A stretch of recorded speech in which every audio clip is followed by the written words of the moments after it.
I was going to make this video quite a long time ago when I first watched The Golden Circle, but when I did watch it the first time, it had been quite a while since I'd seen the first one. It had probably been like a year. And so, despite knowing that I didn't really like it and that it was quite disappointing, I couldn't pin down exactly why. Like, I'm a huge fan of the original. I absolutely love it. Every time I watch it, I enjoy it, but I couldn't pin down exactly what it was about the sequel that paled in comparison, I guess, to the first one. And so I held off until I could watch both of them again before I made the video. And so last night I watched them both back to back, and it was even more disappointing when I watched it directly after watching the first one. Weird how that works. There are certain things I like about it, like the performances are good for the most part. The CGI tends to be really good, except 3 or 4 parts where it looks really bad. And I liked the way that Statesman, the American equivalent of Kingsman, was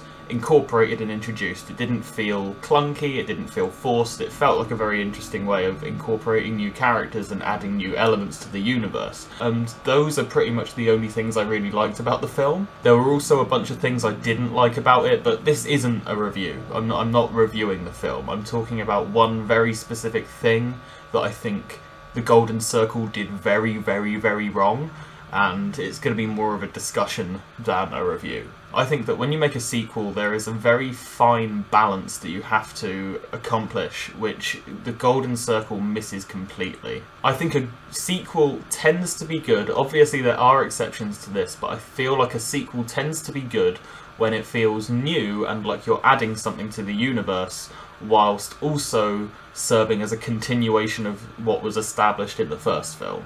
I think that there should be references and throwbacks and little nods to the first film, but I don't think that the sequel should rely on those. I think that a good sequel adds new things to the series, like new characters or new locations, but carrying on what was introduced in the first one. So carrying on the story, it should feel like a part 2 rather than like an add-on. It should feel like a natural progression from what you saw in the first film. Gratuitous throwbacks and references to the first film are good and aren't a problem, but I feel like you shouldn't sacrifice story and character for the sake of having those things in there. There should be enough throwbacks and references that it adds a little something extra for people who love the first film, but not so many that you alienate people who either haven't seen the first film or watched it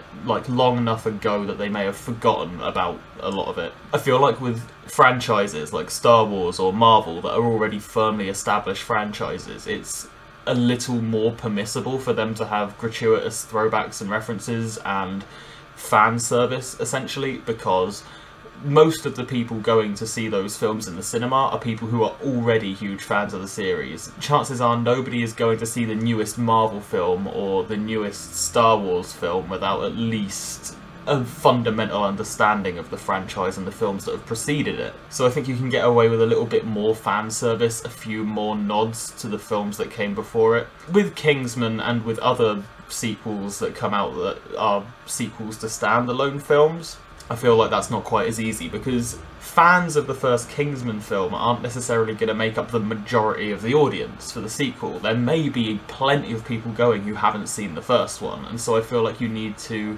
not alienate that half of the people who are going to see the film, whilst also adding something cool and extra for people who love the original and are already huge fans of the franchise. And I think that's a balance that The Golden Circle completely misses. The Golden Circle relies far too heavily on fan service, but it's not, in my opinion, successful fan service. They add more of what they thought people enjoyed about the first film, so action scenes and bad language and dirty jokes, but they didn't add any more of what I think most people actually enjoyed about the first film, which was, you know, character and story. They sacrificed those things in order to bring us more of what they thought we enjoyed about the first film, and that's ultimately where it fell down and became quite an unsuccessful film, in my opinion. It was written and directed by the same people as the first film, but it felt honestly more like it had been made by somebody who had only half watched the first film and decided to make a second one just based on the little parts that they'd caught here and there, even though they weren't properly watching it. The first thing that happens in the film is a fight scene. 2 minutes into the film, a fight scene starts between Eggsy and Charlie, who in the first film is a very, very forgettable character who tries to get enlisted in Kingsman but is ultimately rejected. He's very forgettable.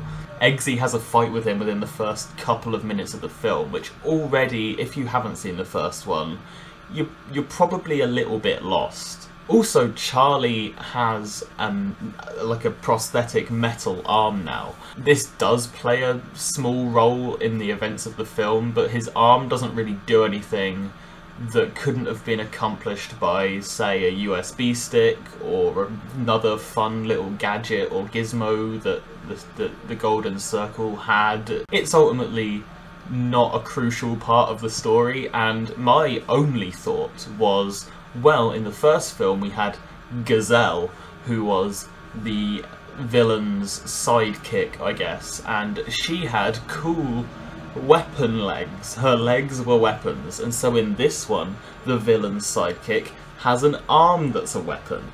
That's a cool throwback. No, it isn't.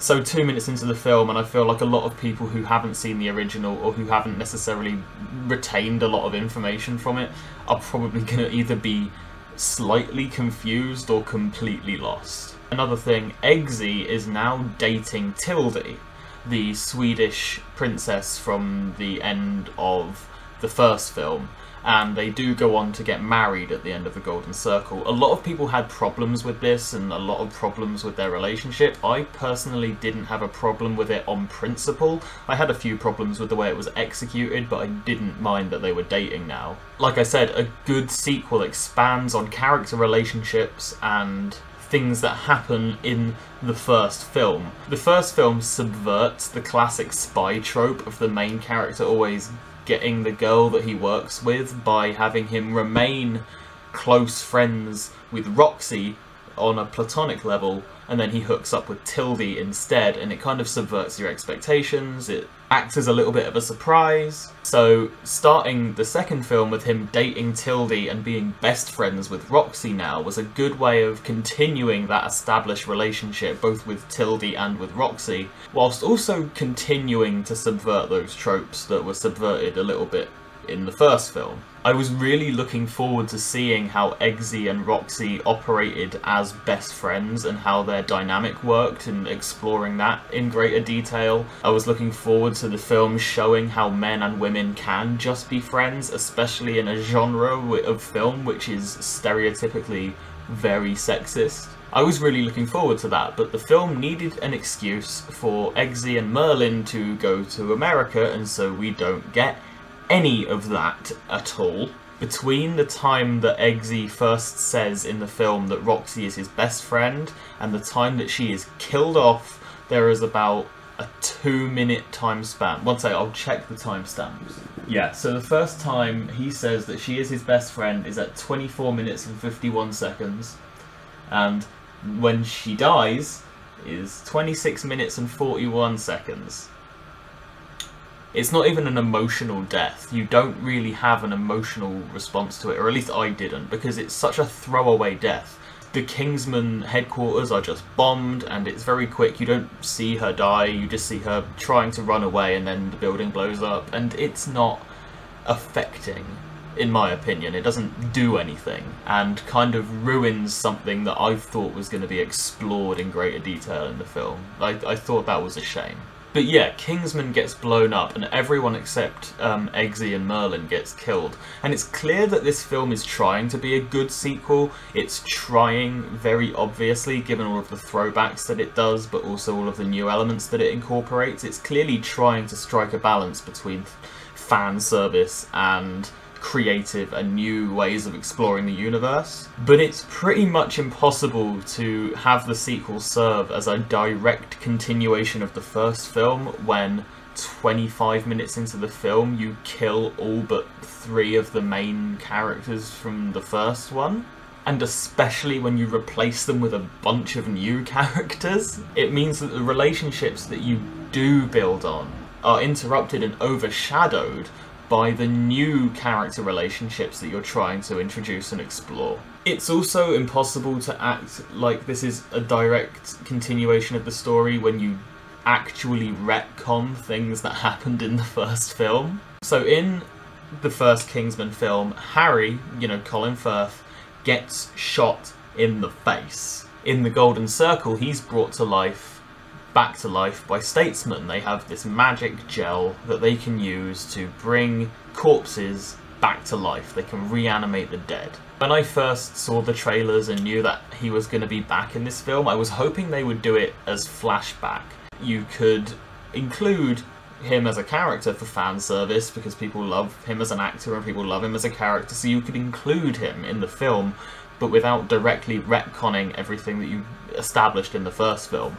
But there are only 2 flashbacks in this film, and the rest is just him being alive again, which has way deeper thematic problems than just the obvious ones. The first Kingsman film subverted tropes and expectations by very deliberately doing things that threw you for a loop. Like, they would make decisions that were unexpected and in that case apparently irreversible. It made a point of going, this isn't your standard spy film, and did a lot of things which standard spy films wouldn't necessarily do, like straight up killing permanently a primary character. And then in the second one they bring him back to life, which not only fails to properly expand on and further explore one of the main themes of the first film, but it completely undoes and reverses it, which I think was just a huge mistake. It also, to an extent, sullies the enjoyment of the first film. Prior to watching the sequel, every single time I watched the first Kingsman film, Harry's death had a huge, emotional impact on me. Every single time, because it's so sudden and it's so brutal and it's so real. Even though I knew it was going to happen, it still had that effect on me. I was like, oh, that hit me hard. But when you know he survives or is going to be brought back to life, that's completely gone. I mean, I rewatched them both last night and I'd seen them both before. And so when I was watching the first one, despite still really enjoying it, when it got to that scene, I couldn't have an emotional response to it anymore, because I was like, well, he's not dead, or he is, but given what we know about the sequel, he's literally going to be revived off screen in about 2 minutes. And not only does it ruin that element of the first film, but it also completely removes all stakes from the Golden Circle completely. There's no real sense that anybody who dies is going to stay dead, and at one point they actually straight up kill someone who has been established as a primary character in this film. And as soon as that happened, I was like, yeah, but they can bring him back to life. And then they did bring him back to life using the magic gel. At which point I was like, why did you just have to remind us that there are no stakes in this film? It was one thing to bring Harry back to life and establish that there are no stakes, but to then remind us later on in the film is really, in my opinion, stupid. The only characters who die and stay dead are characters who die when they're on their own, when they're isolated, so that no other characters can, find them and recover their body and retcon them back to life. And in a way where their body can't be recovered, like in an explosion or being put into a meat grinder. So it's established that people in this universe can die and stay dead, but it's established also that that can only happen in really extreme circumstances. One of the most interesting things about Harry's death in the first film was that it was so normal, because he was standing right there and he got shot in the head. And now you know that if that happens, there are no consequences. If a regular death happens, like being shot or falling off a building or being hit by a vehicle, any of these things, that has no impact on anything because they can just be brought back to life using the magic gel. The only time people can stay dead is if something really extreme and unrealistic happens. Another example of them doing something which I think missed the point of the first film was a joke, which everyone's been talking about, which is extremely inappropriate. At the end of the first film, after Eggsy saves the world, Princess Tildy says that he can have anal sex with her, and he goes into her cell, and you see a shot from his point of view as he looks down at her, and you get an extraordinarily explicit shot of her from behind, pretty much. Lots of people didn't like this. I didn't mind it. I thought it was, you know, distasteful and not a great addition to the film, but I didn't hate it. But I can see why it was included in the film. For one, it was to show that the film is willing to take risks that a lot of spy films won't take. So even though sexuality and violence are staple elements of the spy genre, Kingsman had already established that it was willing to go way overboard with the violence, like the church scene that you see in the first film. And so this, I guess, was kind of a way of them saying, not only are we willing to elevate the violent nature of spy films, but we're also willing to elevate the sexual nature of spy films, I guess. That seems like what it was to me anyway. Also, the shot itself, like the shot of him looking down at her, isn't the joke. That's not the joke. The joke is that Eggsy is wearing a pair of gadget glasses that have been given to him by Kingsman, where everything that he sees is being relayed to Merlin's computer monitor. And so Merlin has to watch from Eggsy's point of view as this happens, and he's like, oh no, that's uncomfortable, and he shuts the shutters on his computer screen. That's the joke. The joke isn't that Eggsy is going to have anal sex with a girl. The joke is that Merlin has to watch it and feels uncomfortable. It's not a great joke, but that is what the joke is. The joke isn't the sexually explicit content. The joke is Merlin's reaction to the sexually explicit content. In the new film, they tried to do something similar to that, but completely ruined it. So there's a scene where Eggsy and Whiskey have to plant a tracking device on a girl. But oh no, the only way they could put the tracking device on her is by putting it in her vagina. If you think I'm joking, I'm not. So there's like a really long and not funny scene where essentially the two of them try to fight over who's going to finger her first, or they have like a squabble, they have a rivalry about who's going to finger her first. But anyway, Eggsy ends up fingering her. When he does, the camera tracks his hand and it goes down her stomach and between her legs, and then it zooms in on her underwear, and then it goes through her underwear and inside of her vagina.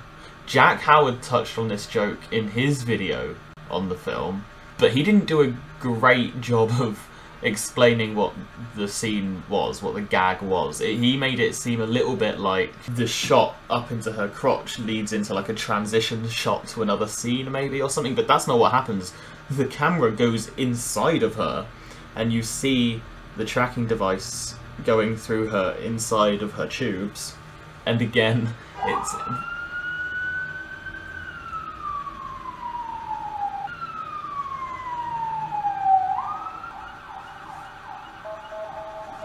it's emblematic of them putting things in the film that they thought we enjoyed from the first one and not what we actually enjoyed.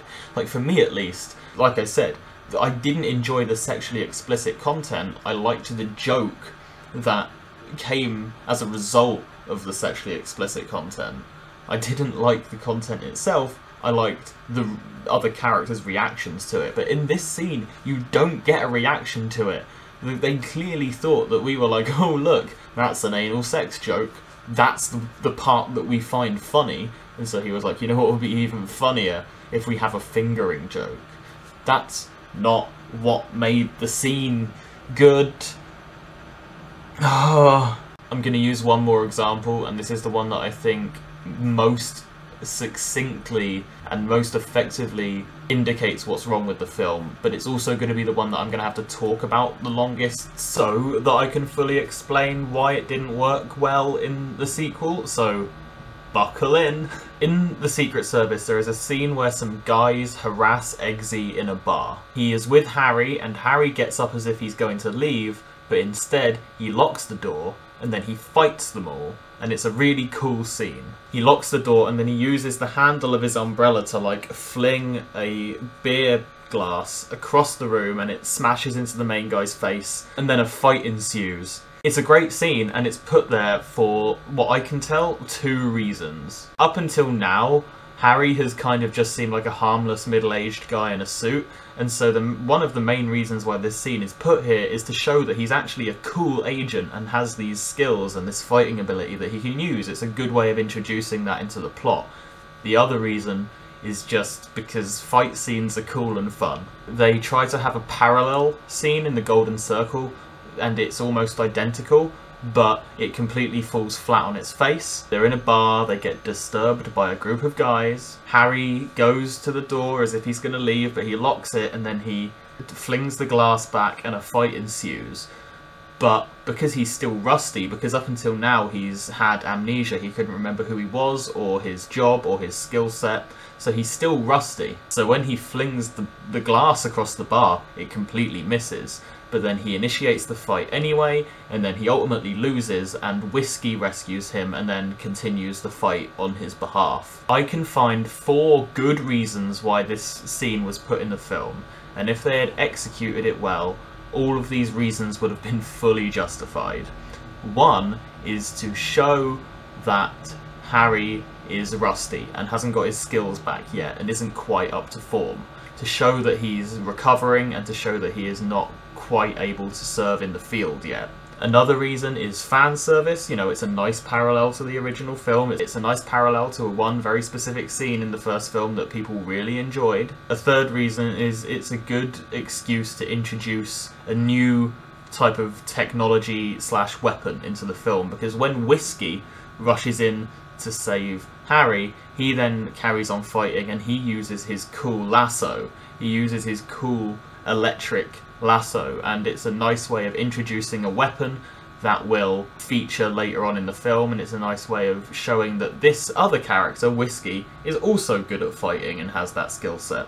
And then the fourth reason is that fight scenes are cool and fun. Well, in my opinion, what makes this scene so bad in the second film compared to in the first one is how the fight scenes are initiated, how they are led up to. In the first Kingsman film, the fight has context. Eggsy's mum is dating a really abusive guy. She's in a really horrible and abusive relationship. Eggsy is in a bar with his friends, and he talks about wanting to attack his mum's boyfriend, and a bunch of people who are friends with his mum's boyfriend overhear him, and there's an altercation during which Eggsy steals their car. Later on in the film, Eggsy and Harry are in the same bar, and these guys come back in, and they're like, "What are you doing here? Why would you dare come back here?" And then the fight ensues. They threaten Eggsy, and they tell Harry that he should leave, and Harry then beats all of them up. This is a really good way of introducing a fight scene, and it works in a bunch of different ways. One, when the fight scene happens, all of these characters are characters that have already been established and introduced in the film. Harry and Eggsy obviously have already been established, but also all of the guys that they're fighting with are characters that were introduced earlier on in the film in the initial scene where he steals their car. So you're aware of these characters and their existence, and so them arriving and starting a fight doesn't seem out of place, it doesn't come out of nowhere, it seems like a natural progression of events. Secondly, we know that all of the guys that they are fighting in this scene are friends with Eggsy's abusive stepdad, so there's a very real worry that this fight could have very, very negative consequences physically and emotionally for Eggsy and his mum. The fight doesn't come out of nowhere, it feels like it was set up by earlier events. It leaves you wondering what these guys are going to do next, like maybe they'll threaten or attack Eggsy again, or maybe Eggsy's mum will get hurt by her abusive boyfriend as a result of this fight. The scene is important because it has a context within the rest of the film. Actually, there is a scene at the end of the film where Eggsy has a fight with these guys that mirrors that scene in the film. It's midway through the credits, he goes to that bar, and his mum is there with her boyfriend and all of those guys that were there before. He does the thing where he pretends to leave, and then locks the door. He does all of the same things that Harry did earlier on in the film, and then the fight is left off screen, but you presume that he then beats all of these guys up, including his really terrible abusive stepdad. So the fight scene where Harry beats all of these guys up has a setup, it has a payoff, and it serves as a setup for a later scene in the film. You are also emotionally connected to all of the people within the fight scene in certain ways. All of these characters are significant to you in one way or another. Some of them you're rooting for, some of them you really don't like, and you're glad to watch them getting beat up, because it has been a running theme throughout the film already that they are bad people. So, like I said, character is important to this film, and character relationships are important to this film. It has been established that Eggsy has a hostile relationship with these characters, and that is set up, established multiple times throughout the film, and then at the very end it is paid off. Now let's talk about the one in the Golden Circle. So up until now, Harry, who has an eye missing, has been wearing an eye patch, but he and Eggsy and Merlin and Whiskey are in a bar, and Merlin gives him a pair of, you know, Kingsman issue gadget glasses, and one of the lenses is tinted. He tries them on and he's like, "How do I look?" And Merlin starts to answer, but before he can answer, this big burly redneck type Southern American guy chimes in with, and I quote, "like some faggot looking for an eye fucking." He then says a bunch more homophobic stuff and makes another rape threat. And then Harry gets up to leave, he pretends to go, and then he locks the door and he says the quote and he flings the glass across the room. He misses, he gets beaten up, Whiskey takes over and finishes the fight for him, and that's the scene. That's it. There's no build-up. It comes out of nowhere, and this redneck and his gang of mates who all get in on the fight are never seen again for the rest of the film. They weren't seen previously, and they never come up again at all. And again, this is a perfect representation of why I think this film really failed on a fundamental level. We, as viewers, like the characters and their relationships with other characters. In the first film, the fight scene is cool and fun, but it is secondary to its context and its meaning in relation to the characters that we care about or hate, depending on which characters we're talking about. Like I said, Eggsy has a hostile relationship with these guys already that existed even before the start of the first film. It's already an established thing before the film starts. And the fight scene makes us worry that characters that we care about who are both on screen and off screen are going to be directly negatively affected by this fight, both in the direct aftermath of it and in the long term. The fight is part of a narrative that we care about and are invested in. And it has a setup, it has an emotional response from the audience, and it has a payoff. And the fact that we don't get to see the payoff of it fully until midway through the end credits of the film just makes it all the more satisfying when that payoff does arrive. The mid-credits fight scene is effective in and of itself. It doesn't only serve as a payoff for the first fight scene, but it also shows how Eggsy has progressed in his skill set and become more able to, you know, hone his abilities. We love the fight scene, yeah, but we care and worry about what the fight scene means within the context of the film. The parallel scene in the Golden Circle accomplishes none of these things. It goes for a bunch of different things. It tries to be all these different things at once, like showing Whiskey has a new weapon and showing that Harry is still rusty. It tries to go for all of these things, but ultimately it only serves as fan service for people who loved the first film. It doesn't mean anything. It doesn't fit into an overarching narrative that we care about or are even aware of. It just comes out of nowhere.